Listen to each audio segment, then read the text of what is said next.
everyone. It's the Firecracker Department After Show. I'm Naomi Sneakus. Thank you so much for joining us. We do this every show, so you can tune in and find out what the core members of the Firecracker Department team think about the episodes and what struck chords for them. Today, we have AJ Edmonds, we've got Emily Churchill, and we've got Farah Marani with us. I'm so excited, and we're talking about Kate Drummond. Now, you'll all know Kate Drummond because she's fantastic. She's from Winona Earp, Dark Matter. She did a movie called Life in Memories, and she just finished filming Utopia Falls. I love her, and I know you do too. What from my discussion with Kate struck a chord for you, AJ?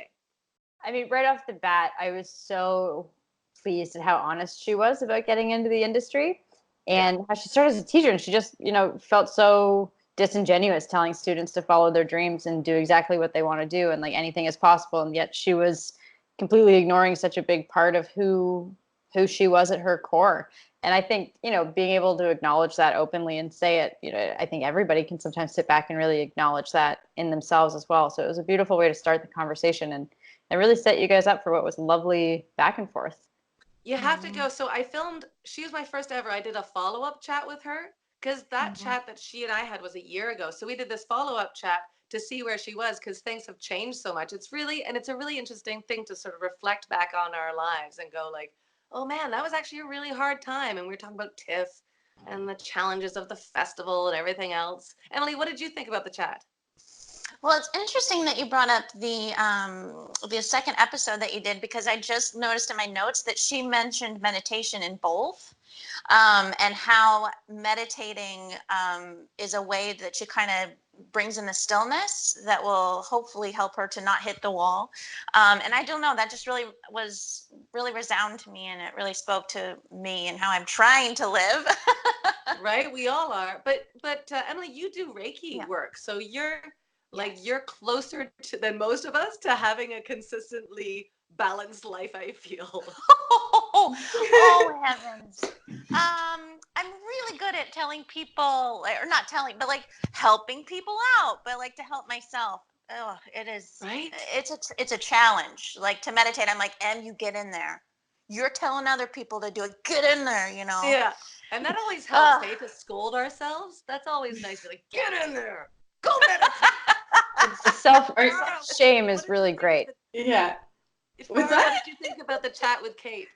Well, I know Kate personally, and I when she first told me her story of how she became an actor, I remember just having my eyes pop out of my head, and then hearing her, and that was ages ago. So hearing her talk about it again, I was like, oh yeah, like her journey was so interesting, and like what courage and what bravery does it take, not just a woman, but like a person to literally drop the path that they're on and completely change course. Yeah. And I think really course correct because, like AJ was saying, there's something about coming back to what your deepest belief is and like what your deepest desire is and not letting the external and the outside influences compel you in a specific direction. So it was really nice to hear that again, and also just be reminded that everybody's path is so different, and it doesn't matter how old you are, what you're doing, you can always find your passion, like at any age. I just love how authentic she was. Like we were talking about TIFF, and I feel like because like when people see people on like red carpets, they're like, "Oh, cry me a river. You have to get a dress." Like they're so It's so not interested in stressful. but it's stressful and it takes a notch out of your confidence sometimes, like festivals and like trying to do the right thing for your career. It's a lot of pressure. I find it a lot of pressure. AJ, what to you was consistent with your own life, like that kind of not only pressured but the tipping point of her life that she took?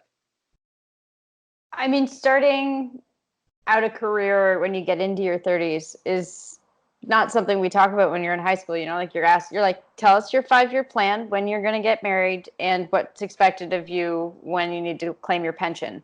So no one's ever talked about that. Like, by the way, at any point in your life, you can wake up and go, not my story anymore. I'm going to close the book and open a new one.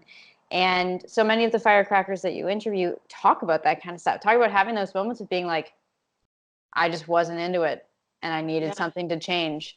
And even down to her talking about her marriage, like I don't know about you guys, but like getting married was something I was told as a kid was what you do. Like the fact that I'm now 30 and haven't been married, oh my gosh, my nanny is just like, she's beside you're a herself. disaster. You're Oh, no. And that like the gripping word is feeling, old maid, AJ. I'm there. Yeah. And I embrace it as an outfit that I'll wear to church maybe with a ball. But Oh, no, the so bingo daubers. yes. Oh. I'll bring my bingo dots. No, Kate was just so authentic with, life is a journey. Yeah. And no one but yourself is obligating you to stay on the path that you're on. And once you sort of free yourself from that, you like the world is your oyster. Like life is abundant. Emily, you're nodding to that. Is there something in there that you're like, girl? My impersonation of Emily Churchill is, girl. Oh, I love that. Well, no, I have to say, when I was listening to it, which I fantasize quite a bit, and I don't know if other actors do, but I would assume. But when she said, oh, she left that life and she started a new life, and it, like, I'm getting chills while I'm saying that right now. Like, to have that, I've never done that, because since I was, this high, I'm like, I'm gonna be an actor. How high were you? Okay, different high. Here's the thing. Don't you think it takes bravery to keep going too? Like Farah, Yes. like we're no spring chickens. We're not 20 years old, and we're still consistently putting ourselves out there.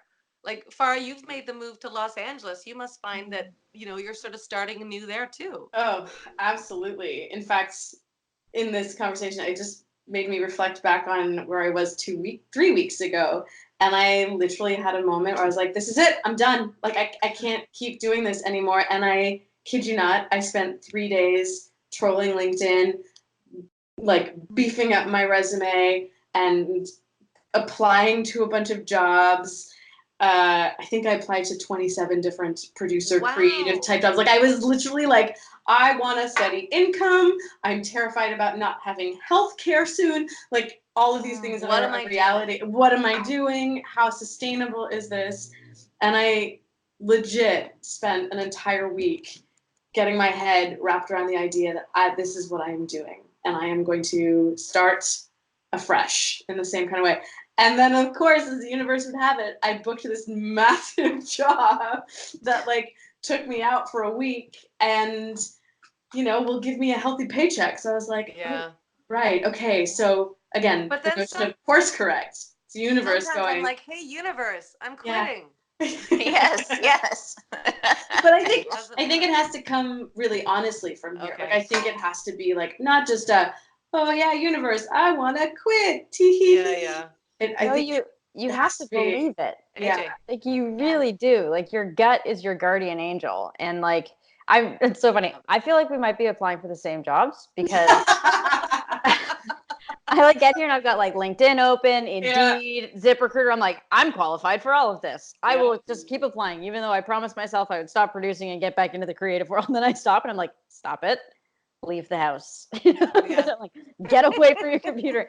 Because it's true. Like you have to believe that what is inside of you is what you really want to be. And we're so fortunate as artists to be so in tune with what our bodies need. I know so many people that have the artists within them, but nobody told them they could do it.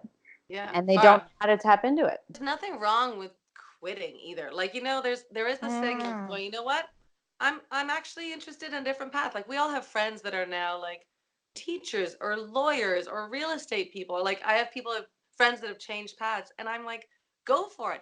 Like, in fact, go down that path long enough to find out if it's right for you, and then come back. Like, acting's always going to be here. The creative world is always going to be here. Go explore the opportunities. Emily, does that resonate with you for what? And also, what Kate did was so brave too. Oh, such an right. inspiration. What do you think, Emily? Well, it's interesting, ladies, because when I do my little fantasizing, I can actually go and get a financial job. Isn't that fun? And no creative in that. And like, I know, I hear you. Like, I'll get emails from accounting firms and all this stuff, and I'm like, oh, maybe. And then I can't. Because you get So that's migraines from doing your I accounting. do. That's a sign. That is true. Yeah. Oh, I didn't know. That's Let's okay. wrap it up with any final thoughts. I feel like this is such a great discussion, Ooh. and Kate has obviously inspired like people who listen to this podcast and beyond. So, any final thoughts about Kate's episode? Yeah, Farah. What I think is so interesting about her is receiving her from an audience perspective as the actress that she is, a beautiful, smart, talented woman. This story of how she came into becoming an actor is not the first entry. Like, you don't look at her and think, audiences don't look at her and think, oh, she's got such an interesting story. Like, she was in her 30s when she became an actress. No. And I think that's what gives her so much depth as an actress. Like, she has so much life behind her. And even just the way that she articulates herself. Like, she talks about entering the industry and doing the things that she does, and like having that backbone. If anything, like, for anybody who's listening and everybody who listened to that episode, it's like, have a life outside of being a creative. It just gives you so much more to work with, and she embodies that so beautifully and perfectly. Yeah. Thank you. That's a beautiful thing to end on. Hey, what's going on in your life? AJ, what's going on in your world that we can support and celebrate? I'm about to direct my first short film in a couple of weeks, so I'm starting to Yes. storyboard and work with my animator. So other than the like wanting to throw up on myself with nervousness, it'll be a lot of fun. Just so you know, we got your back. So when those days are happening, when you're like, I don't think I have my own back, you reach out to us and we'll be like, yeah, you do. We got your back. Yeah. Emily, what's going on with you coming up? This Sunday, I'm hosting a financial healing workshop. So it's going to combine my Reiki and my financial expertise. And so it'll be a lot of fun. You come and we'll meditate and we'll get your energy going. I love this so much. You're taking all your passions, although accounting isn't so much a passion, but it's an ability. And you're putting Reiki, accounting, and funny. And I've taken one of her Reiki workshops, and it's the most fun. And it was so it was just like a hug. It felt so good. I really encourage people to go and seek your workshops. If you're in LA, go check her out. Farah, what's going on with you coming up? Well, I'm going into the closing weekend of a production of Midsummer Night's Dream here in Los Angeles at this beautiful place called the Descanso Gardens. And if you've never been there and you're in the area, please, come see the show, but just go see the gardens because they're gorgeous. And then next week I start on a feature film, a contemporary adaptation of The Jungle Book, which is going to be really fun. One of my favorite stories. Yeah. And also, as Firecracker department, Farah is heading up the script department. So Correct. starting in September, we're going to be doing script readings of people in the community and their shows that they're working on. So if you're interested in that, go to firecrackerdepartment.com and we will give you all the information about how to submit, where the shows are, how to get in front of an audience. It's going to be great. And meanwhile, if you want to hear more of this voice, you can go to bearmansneakers.com. We just released a new podcast series called Someone Stole Something about, it's like a true crime parody about some lawn chairs that went missing. It's pretty dramatic and haunting, and it's based on a true story. So maybe I haven't recovered. Thanks, everybody. While you're over in the world of computers, because you're probably watching this on a computer, go to firecrackerdepartment.com, subscribe to our newsletter because there's always cool things coming up, and go on and give us a comment in the world of Apple Podcast or social media, Firecracker DEPT. We'd love for you to be part of our community, and when you're part of the community, we get one better because you're there. Firecrackerdepartment.com. Thanks, gals. I love you.